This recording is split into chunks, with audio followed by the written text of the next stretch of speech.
Supported by Grammarly, offering Grammarly Business to help companies large and small communicate better and move faster with enterprise-grade generative artificial intelligence. Learn more at Grammarly.com/business. From Marketplace, I'm Nova Safo in for David Brancaccio. The latest measures of inflation show a slowdown, but prices are still rising at twice the rate the Federal Reserve wants to see. The Consumer Price Index rose 4% in May compared to last year. We'll get June numbers later this month. So how do businesses decide whether to raise prices or swallow higher costs? Marketplace's Justin Ho checked in with some business owners to find out. Every year since the pandemic started, Marcia St. Hilaire Finn has raised prices at Bright Start Early Care and Preschool in Washington, D.C. by about 3 to 5%. She says she makes that decision starting with a pretty simple formula. We looked at the cost of providing the service, and then we add on our profit margin onto that. Those costs have been rising. Diapers, formula, cleaning supplies, and salaries. But St. Hilaire Finn says there are limits to how much of those increases she can pass on to her customers. At the end of the day, we're like, well, families can bear so much, but if we have to provide this service, everyone has to make the sacrifice. That means St. Hilaire Finn has been cutting her profit margin. Before the pandemic, she says it hovered around 8 to 10% of her revenue. Now, that number is closer to 3%. I'd rather get 2%, 1%, 3% than have a price where you can provide the service to anybody, and then you lose your whole business. There are other limits to how much a business can raise prices. Greg Warwick is CEO of the equipment supplier TMB Baking near San Francisco. He says his prices have gone up roughly 10 to 15% over the last couple years. And Warwick says he's been keeping an eye on how much other equipment companies are charging. You know, we are not the only supplier of baking equipment in the United States. We do sell throughout North America. Warwick says in his industry, missing out on even one sale could be pretty devastating. A spiral mixer might cost $15,000 to $20,000. A deck oven might cost $100,000. In the durable goods sector in particular, with some high cost equipment, a sale can be really a positive thing or a negative if you don't gain it.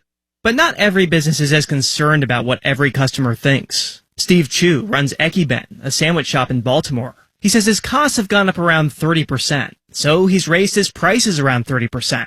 And when we raised prices, there were, obviously, people that are unhappy and stuff. But, we raised prices according to our raised costs. And over time, they will understand. Chu says it helps that by now, a lot of customers are used to paying more at restaurants. But he also has to make sure they're still happy with his sandwiches. Because at a certain point, you'll keep on raising prices and you'll hit a certain price point where people are like, I do expect a lot more out of this brand. And if that happens, Chu says he might have to turn his sandwich shop into something fancier. I'm Justin Ho for Marketplace.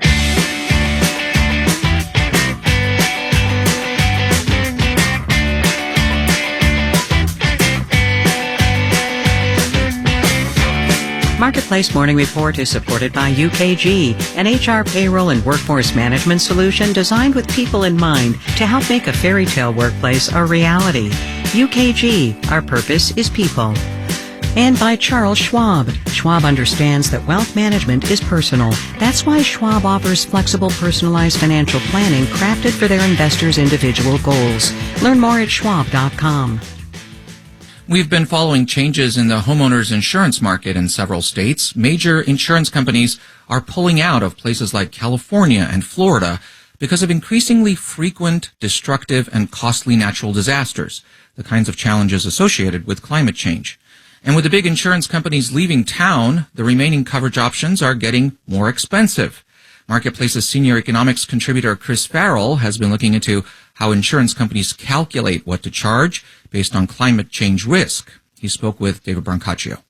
First of all, it's typically the largest asset on the balance sheet of any household, primary residence, and often the mortgage company makes you have insurance on what they're helping to pay for. How big is the homeowners insurance market? Homeowners insurance is a $15 trillion market by coverage, and almost 85% of homeowners, they pay premiums. And these policies, they provide households with financial protection from climate-related losses. Think of it this way. The insurance industry is acting like the frontline defense against climate change in how it prices risks and pools coverage. Homeowners insurance premiums are tending to go higher, especially in parts of the country that are more vulnerable to natural disasters. Yeah, from the perspective of homeowners, a number of insurance companies have decided not to write new property insurance policies in California, including State Farm. And you have a somewhat similar story that's unfolding in Florida. Premiums have risen sharply in Texas. Homeowners in some vulnerable states, they turn to state-chartered or state-backed insurance for coverage. But boy, these backstops, David, they're financially vulnerable too. Insurance is regulated at the state level. That's one of its features or bugs. How are regulators and legislators responding?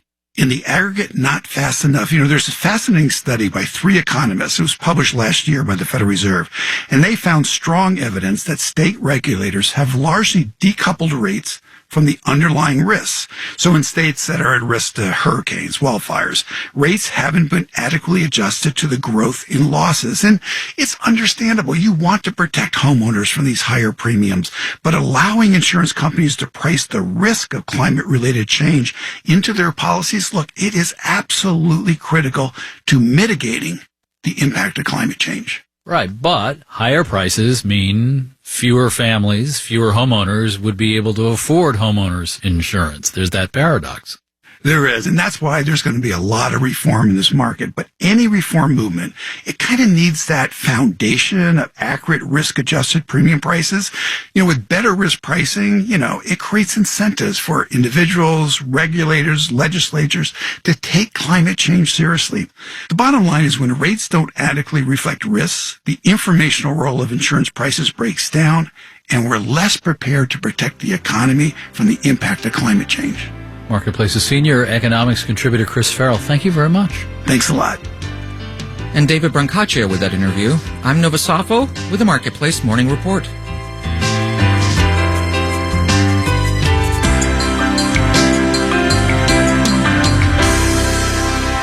From APM, American Public Media.